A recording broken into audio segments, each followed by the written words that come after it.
设计这个角色的时候，都和木村，1947年的时候，他大概19岁。在1947、1967、1987，伊拢拄着一个查某囡仔。咱较早敢有熟识？你要相信我无？我相信你啊。咱是伫你的未来熟识的。第一次读这个本的时候，觉得蛮多不清楚的部分，但是你读第2遍、第3遍的时候，感觉完全不一样。好像是同一个人，可是又不同一个人。你阁会记得我，对不？他像是一个从未来来的人，所以你可以把它看成是一个穿越剧，你也可以把它看成一个历史剧。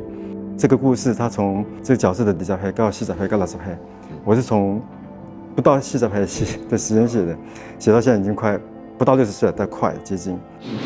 为什么说是跟角色一起变老？就是它是经过一定的生命的那种品质去酝酿出来的一个作品。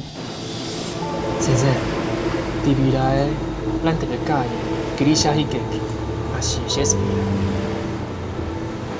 敢会一天变甲乖张离去，变成一堆无影无紧的感觉，甲思想。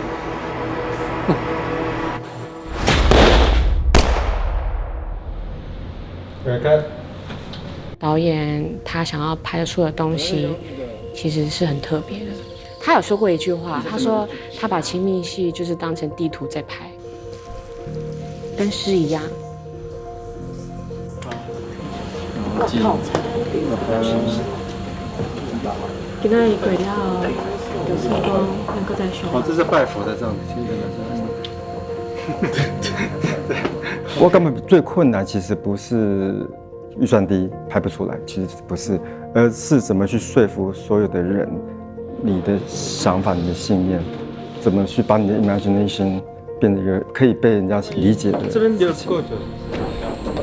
那你看，这也是这个的这个绿光那个的那个。一世人咧等待物件嘛，啊，人咧等大汉，等结婚，等做兵，等退伍，等啊，等死，等。啊，人咧等什么？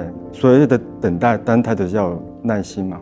那耐心是什么？耐心就是你要有信心，信心就是讲你对不忙代志有期待、有把握，对看不到的物件有肯定。不管是17岁的和田良，37岁、57岁，不管是几岁的和田良，等待来说，它是一种宿命，但它等的不是一个结果，等待是一个过程。